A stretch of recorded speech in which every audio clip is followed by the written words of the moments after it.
بسم اللہ الرحمن الرحیم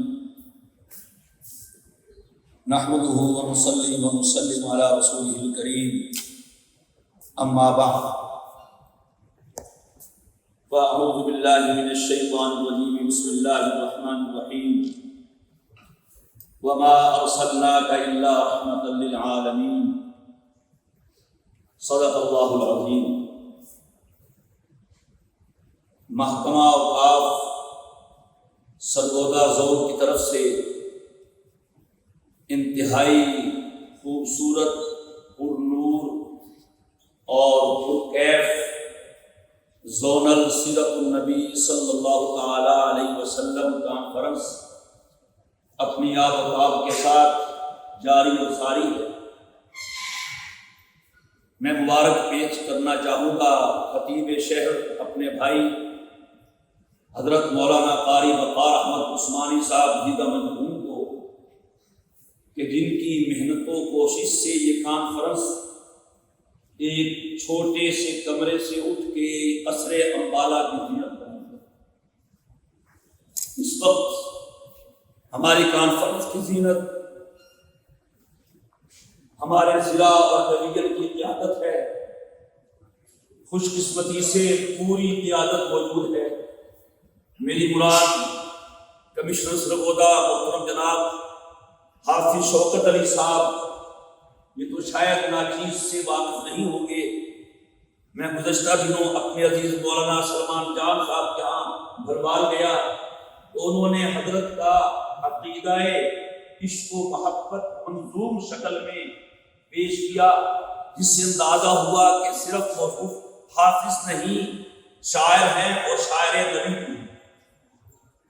میرے دوستو، اسی طرح باقی حضرات ڈپٹی کمشنر صاحب، ڈی پی او صاحب، آر پی او صاحب اور محکمہ اوقاف کے ہمارے ایڈمنسٹریٹر صاحب، تمام حضرات موجود ہیں، اور آپ سب علماء کرام جو ہمارے سروں کا تاج ہیں، محفل زینت ہیں۔ اللہ تعالیٰ اس حاضری کو اپنی بارگاہ میں قبول فرمائے اور جناب نبی کریم علیہ السلام کی بارگاہ اقدس میں شرف حاضری کا ذریعہ بنائے۔ میرے دوستو، عنوان ہے کانفرنس کا نسل نو کا تحفظ، ترقی اور کردار سیرت النبی صلی اللہ تعالی علیہ وسلم کی روشنی میں۔ اس عظیم الشان عنوان کے متعلق کچھ کہنا مجھ جیسے ادنا سے طالب علم کے بس میں نہیں، لیکن حقیقت یہ ہے کہ نبی کریم علیہ السلام کی سیرت و صورت کا وہ آفتاب و مہتاب ہے کہ دنیا کی ساری روشنیاں مانگ پڑ سکتی ہیں۔ نبی کریم علیہ السلام کا جو چراغ نبوت ہے، آفتاب و مہتاب نبوت ہے، اس کی ایسی چمک ہے، 14 صدیاں ہو گئی، پھیل رہی ہے، اور دنیا جتنی لمبی ہو جائے قیامت تک حضور کی اس نبوت کی روشنی چار بانگ عالم میں پھیلتی رہے گی اور ہدایت کے رستے متعین کرتی رہے گی۔ نسل نو کا تحفظ کیا ہے ہر اعتبار سے۔ میں اپنی بات کو پھیلانے کی بجائے سمیٹنے کی کوشش کروں گا۔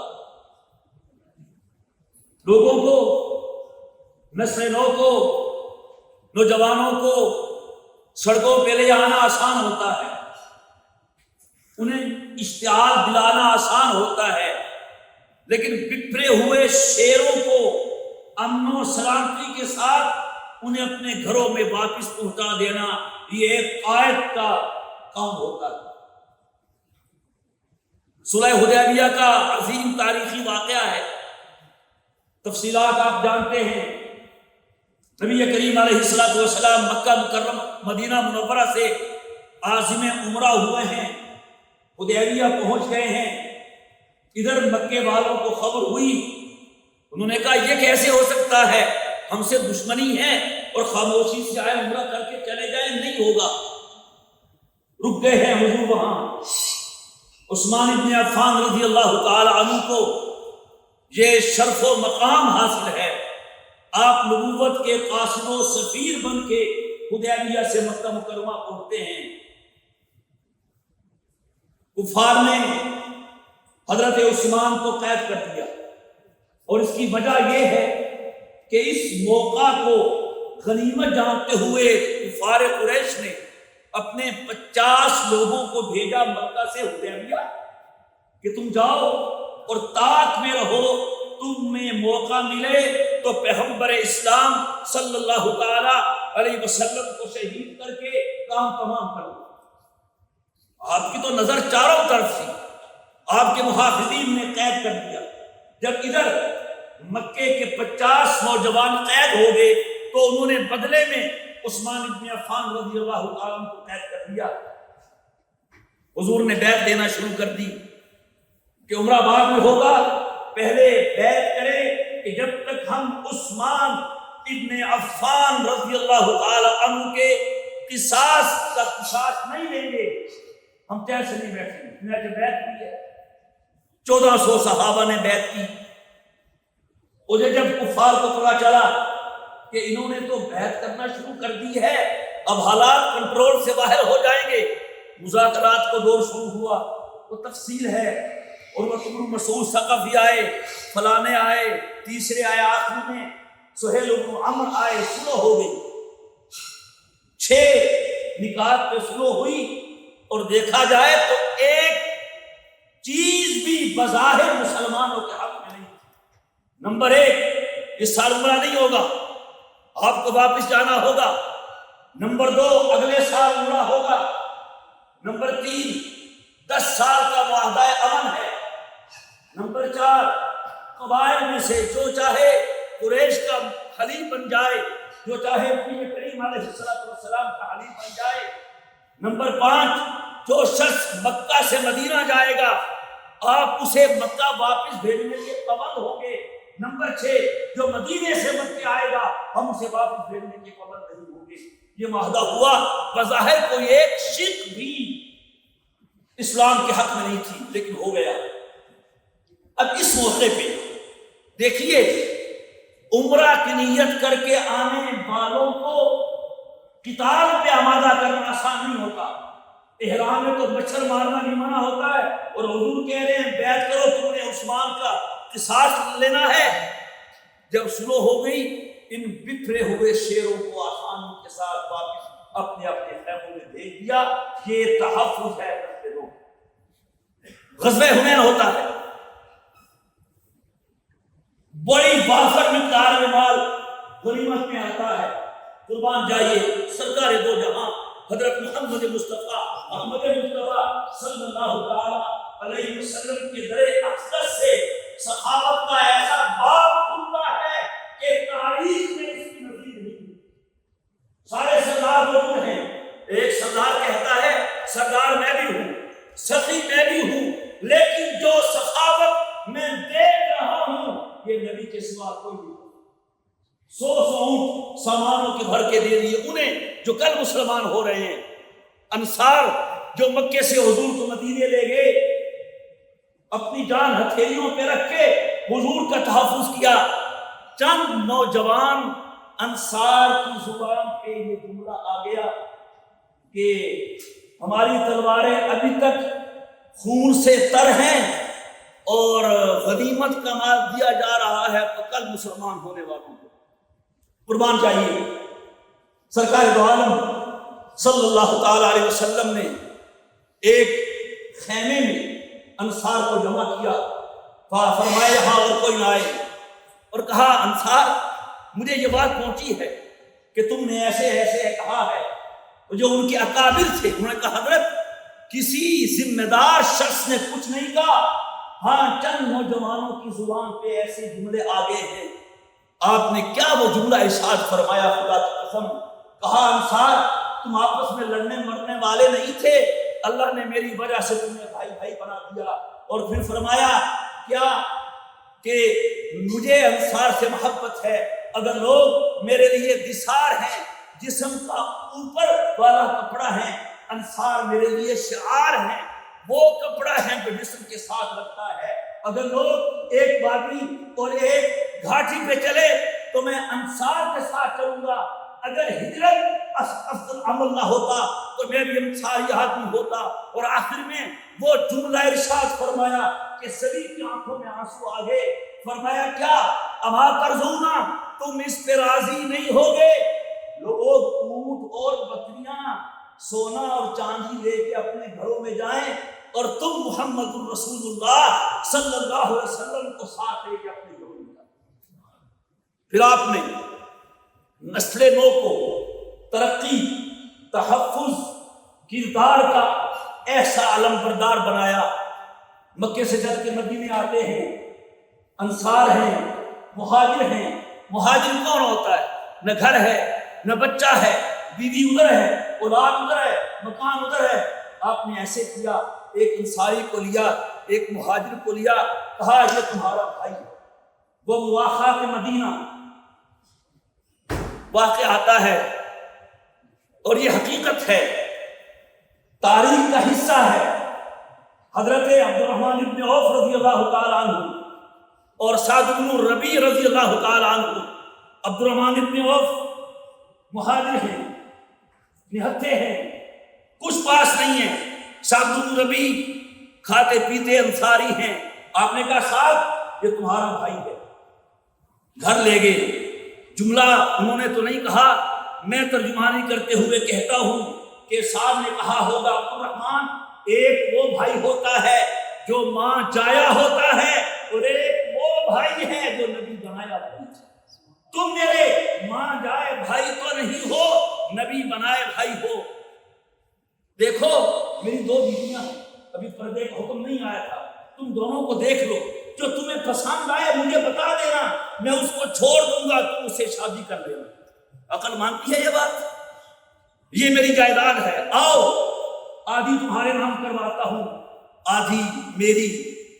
لیکن عبد الرحمن بن عوف بھی تو اسی نبی کے قدموں میں بیٹھنے والے تھے جن قدموں میں بیٹھنے کی سعادت سعد بن ربیع کو حاصل ہوئی تھی۔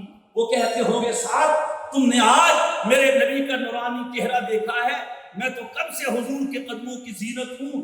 میرے مصطفیٰ نے کسی کے سہارے جینا نہیں سکھایا، اوروں کو سہارا بننا سکھایا۔ بارک اللہ فی اہلک و مالک، اللہ تمہارے گھر میں، تمہاری بیویوں میں، تمہارے مال میں برکت دے۔ مجھے نہیں چاہیے تمہارا مال، مجھے بازار کا رستہ دکھاؤ، میں خود کاروبار کروں گا۔ چنانچہ ابن عوف نے کاروبار کیا۔ جب مالدار صحابہ کی لسٹ بنتی ہے تو عبد الرحمن ابن عوف کا نام ان مالدار صحابہ میں نمایاں نظر آتا ہے۔ میرے دوستو، آپ نے صرف عبادت نہیں سکھائی، آپ نے صرف تہجد نہیں سکھائی، آپ نے انسانیت سکھائی ہے۔ جہاں یہ سکھایا خیرکم من تعلم القرآن وعلمہ، وہاں یہ بھی سکھایا خیر الناس من ینفع الناس، تم میں سب سے بہتر وہ ہے جو لوگوں کے حق میں سب سے بہتر ہے۔ وہاں یہ بھی سکھایا خیرکم لأہلہ وانا خیرکم لأہلی، سنو تم میں سب سے بہتر وہ ہے جو اپنی بیوی کے حق میں سب سے بہتر ہے، اور سنو میں اپنی بیویوں کے حق میں تم سب سے زیادہ بہتر ہوں۔ میرے دوستو، آپ کا ارشاد ہے من عزا سکلا کسیا بردن یوم القیامہ، جو کسی غم زدہ عورت کو تسلی دے گا اللہ اسے قیامت کے دن خاص جوڑا پہنائے گا۔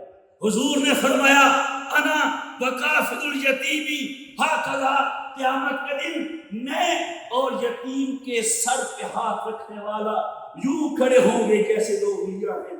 آپ نے فرمایا التاجر الصدوق الامین مع النبیین والصدیقین والشہداء والصالحین، وہ تاجر جو بظاہر دکانداری کر رہا ہے، دولت کما رہا ہے، دو کام کر لے، صدوق بن جائے۔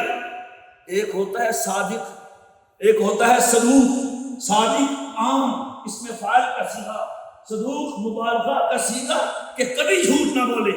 الامین، امانت دیانت کو اوڑھنا بچھونا بنائے۔ مع النبیین والصدیقین، یہ دکاندار ہوگا، یہ چیمبر آف کامرس کا ممبر ہوگا، مل عامر ہوگا، یہ انجمن تاجران کا صدر ہوگا، ممبر ہوگا، دو وصف اپنا لے، قیامت کے دن نبیوں کی صفوں میں کھڑا ہو۔